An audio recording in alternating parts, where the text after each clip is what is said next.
Hello everybody, welcome back to KSP, it is I, Duck, and today we're gonna be doing something very special. We'll be sending a surface base to Ike.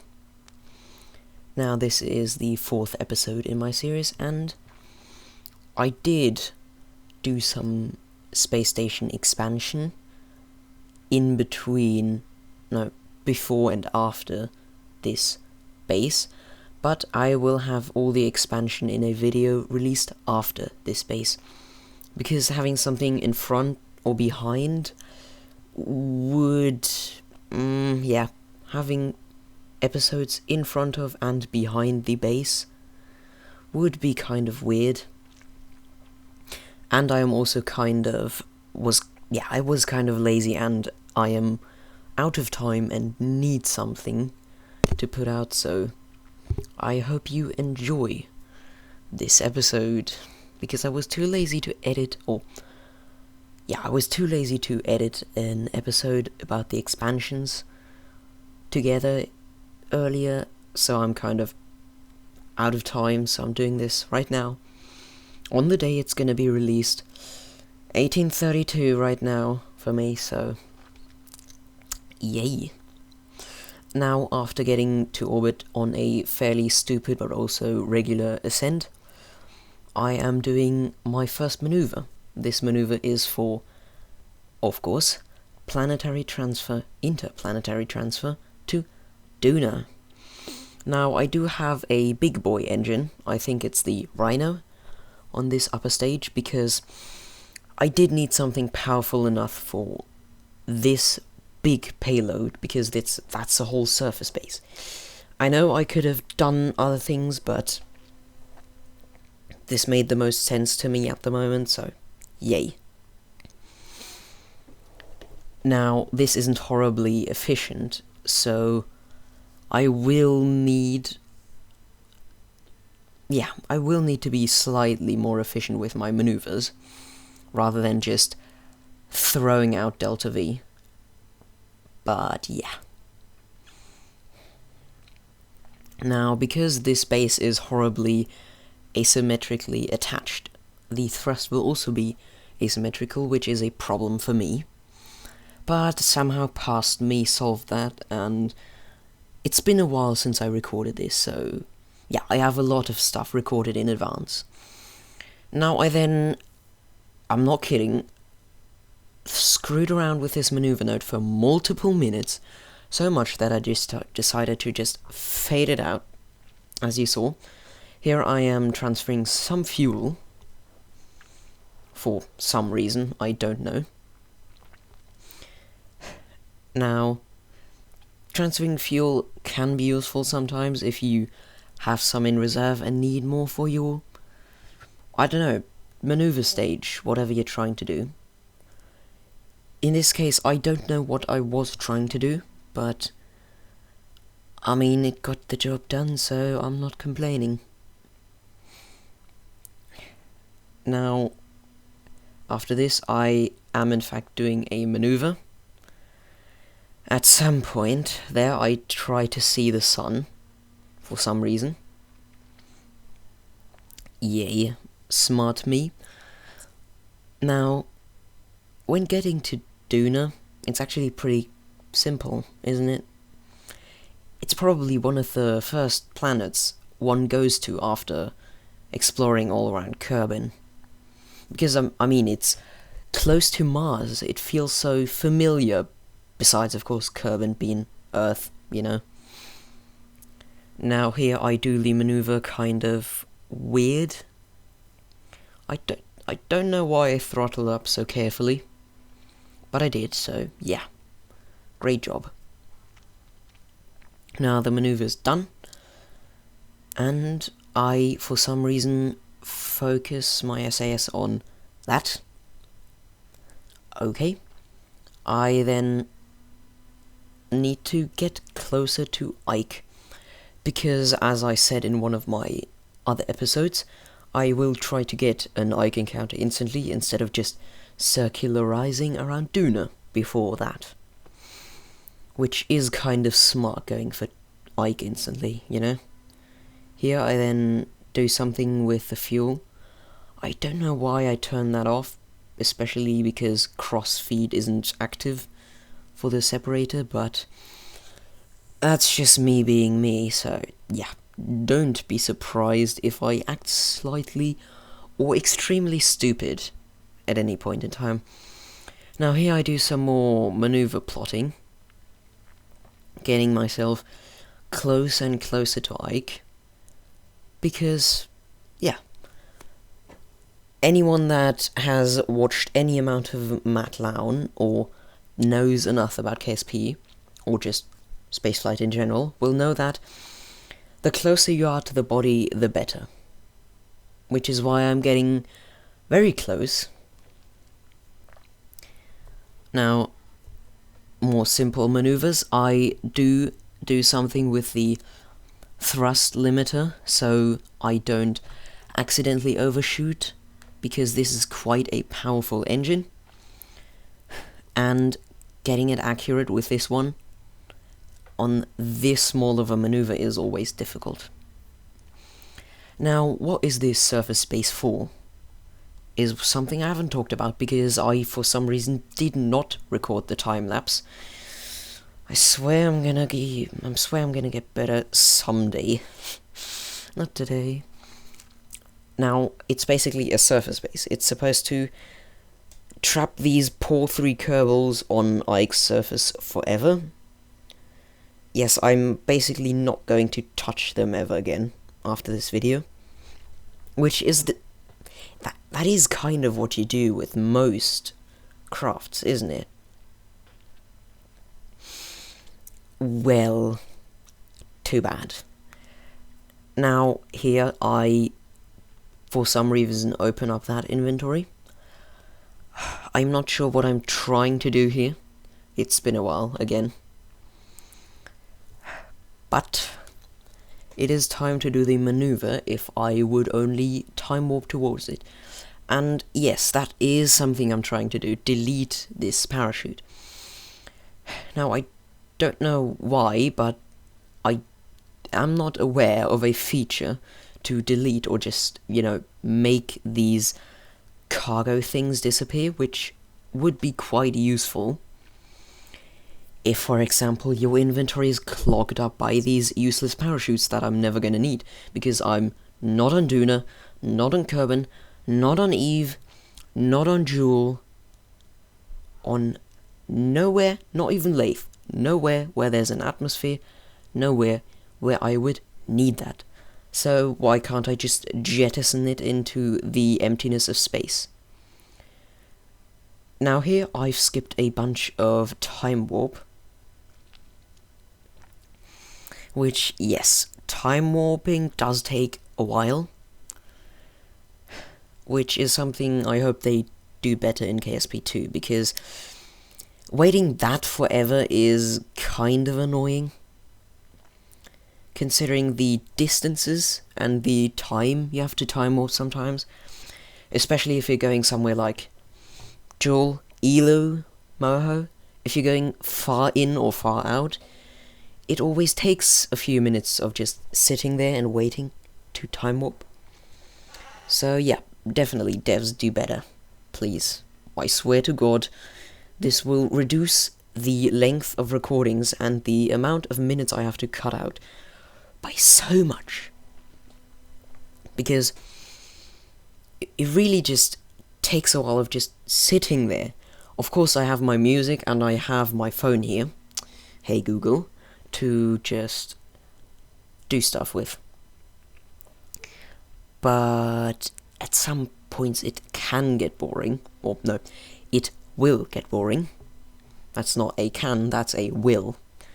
So yeah, I would wish for faster time warp, or just making the time warp here feature more instantaneous or quicker in general.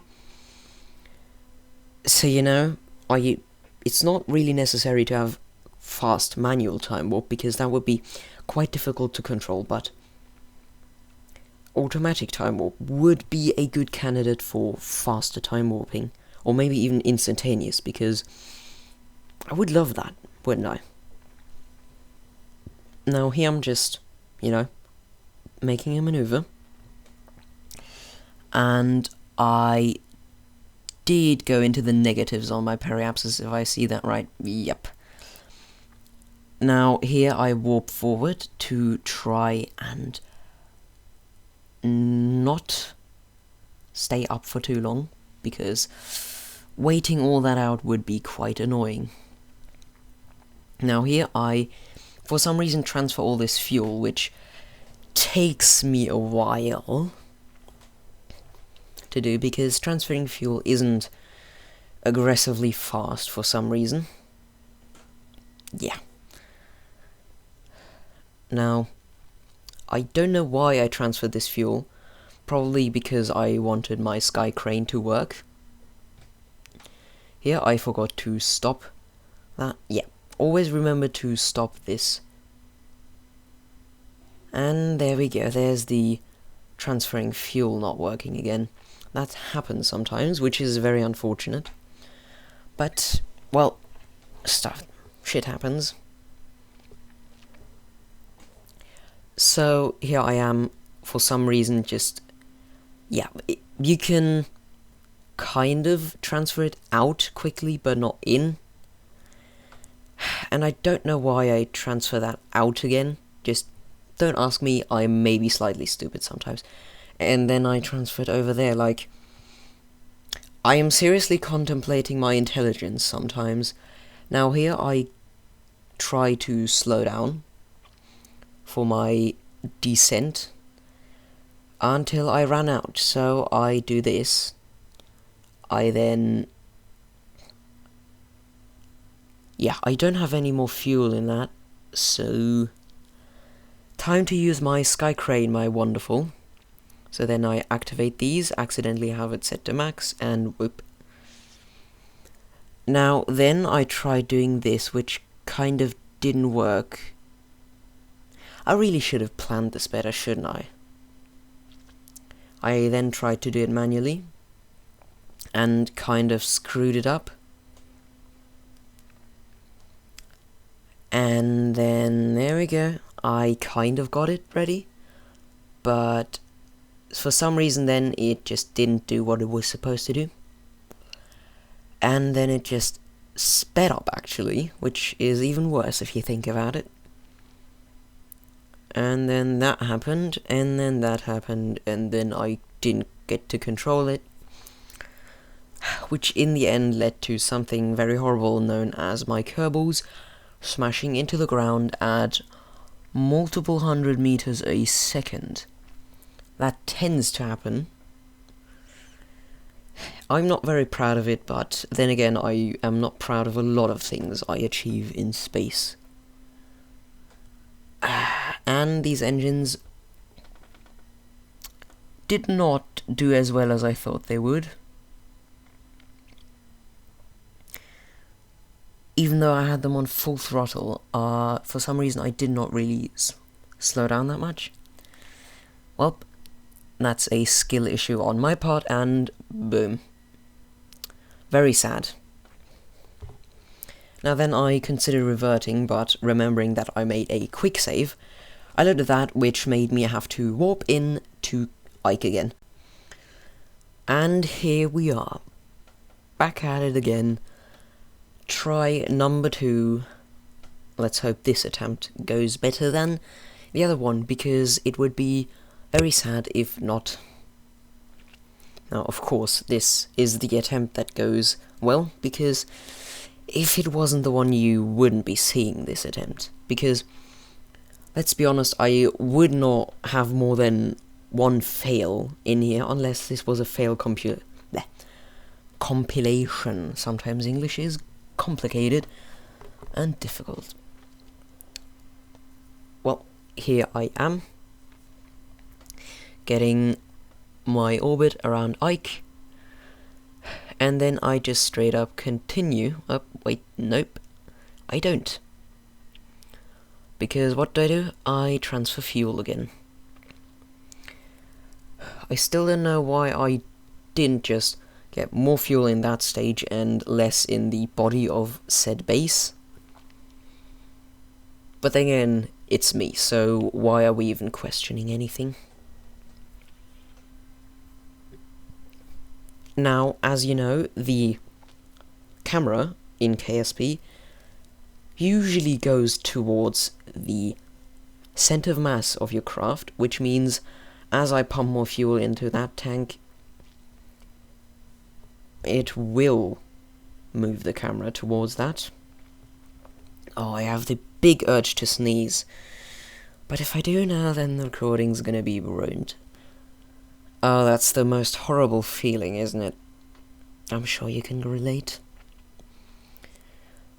Now, here, I am finally done doing this stuff, and then I walk forwards. For some unknown reason. And I just punched my mic. Oh man. And there I quick save. Always remember to quick save often. Like, really, often. Not using quick save is like intentionally shooting yourself in the foot. Like, punching yourself in the face and then wondering... Look, not using quick saves and then wondering why you have to restart the whole mission is like punching yourself in the face and then wondering why it hurts. Really, use quick saves. Here I basically kill my horizontal velocity, and then I try to do it better this time, which I in fact do, which is the reason why I am actually showing you this, because as I already said, I don't show too many fails, unless it's a fail compilation, which this is not.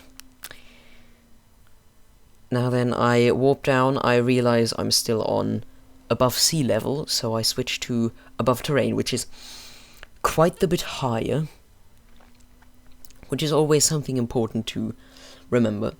Sea level and terrain are something different, which you should always remember and keep in mind, and switch the ultimate.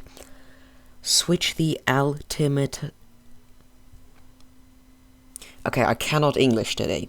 Switch the altitude meters if necessary. Now here I am coming in for a landing, and I'm still not using my sky crane for some unknown reason. I don't know what past me was thinking. I am honestly puzzled whenever I look at these recordings, and then I remember that's me we're talking about, so it's... yeah, I shouldn't really question it. Now here, I somehow don't die. This seems very bad, but it does not fail, I swear. Like, look at this. I use that to absorb the shock. Then my thing does the thing, which I don't like. And it keeps sliding down, which is a problem. Then I stop it from doing that, decouple that, which I will delete later, I swear. It's not gonna just lie around and generate lag. Then I transfer a bit of fuel out, or do I? I honestly don't remember, it's been so long. Then I activate these engines, my Sky Crane engines, and to get rid of it I put a little bit of throttle on it, you know? Not enough to lift the thing up, but enough to actually lift itself up, the Sky Crane, and not the base. And there we go. You might think, how did you get it to attach and detach that easily without having any problems?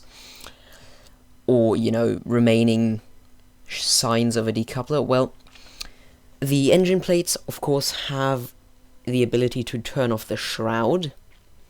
And turning off the shroud allows you to hide a little strut inside of your whatever you're making and just detach it from there. And then here somehow I don't fall over. I'm thinking it might be the small little red spike that saved me. But anyways, I don't know what shook the camera right there, and I am quite puzzled as to what that is, but welp.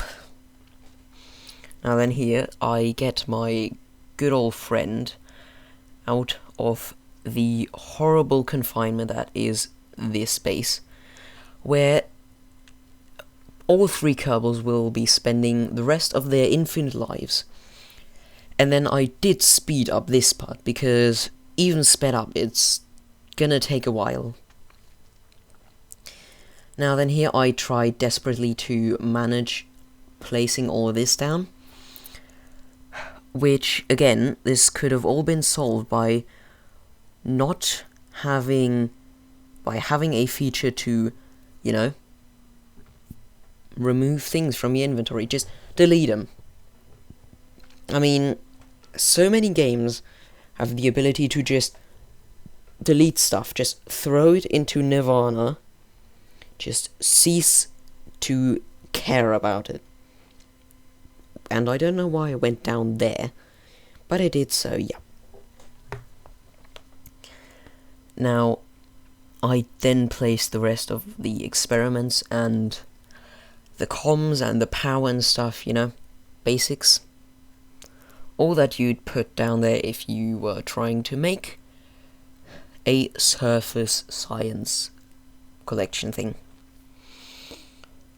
I then placed down these antennas, and it is very annoying that Kerbals can only take like one of these at a time and not more than that, which is very sad. And then I jumped here, which I thought was going to be the death of my Kerbal, which it wasn't. And why am I getting Discord pings at the moment? Okay, so then I placed the RTGs because I don't trust solar panels.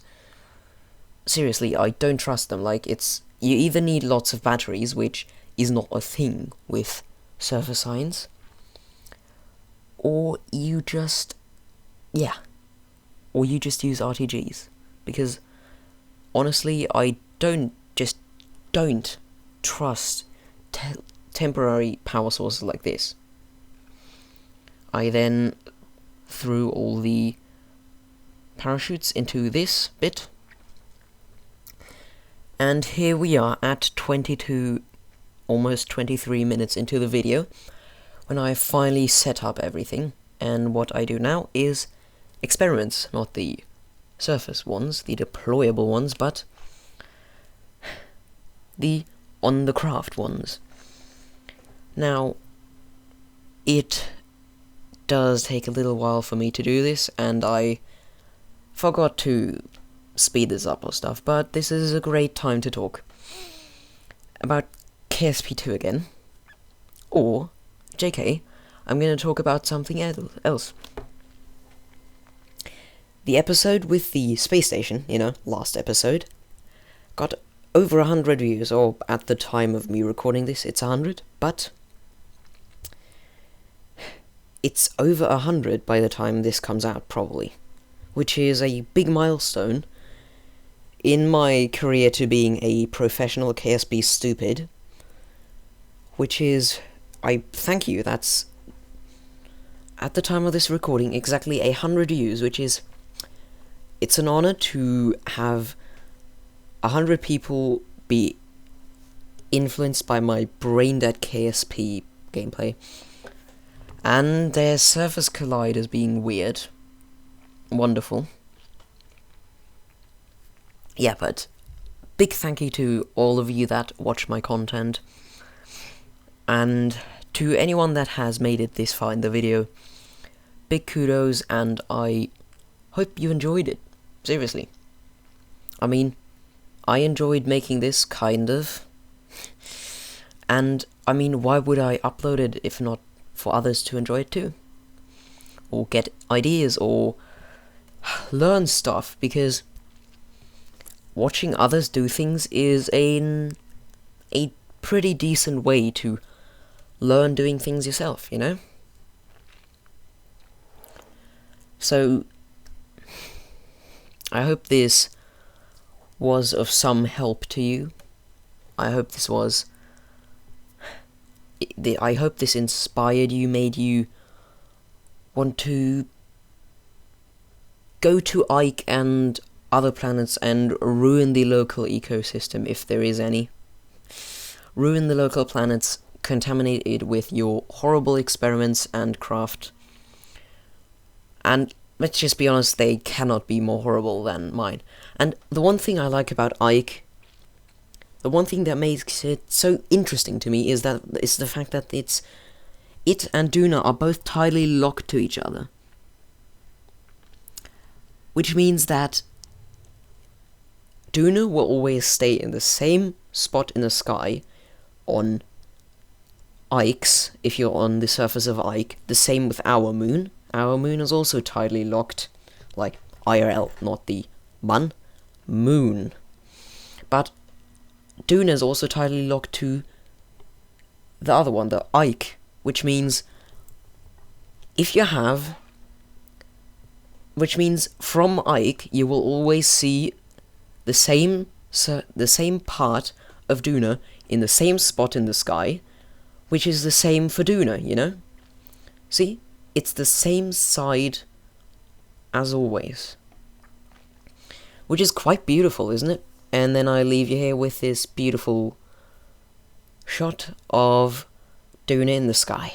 Oh, this looks title screen worthy. I think I'm gonna make this the title screen. Oh, I sure am. It's beautiful. Okay, I hope you enjoyed the episode. Again, any like, subscribe, sharing the video, comments, criticism is always welcome. Any kind of interaction helps me out a ton. It's free, literally takes a few seconds of your time. And if you can't spare that, then how much of a hurry are you in? But, well, I'm not here to judge. Then, again, I hope you enjoyed the episode. I hope this inspired you, made you want to contaminate the local ecosystem, the local solar system. And then until next time, when I kill more of your brain cells. And now I'm not gonna cut out that stupid whatever. Bye.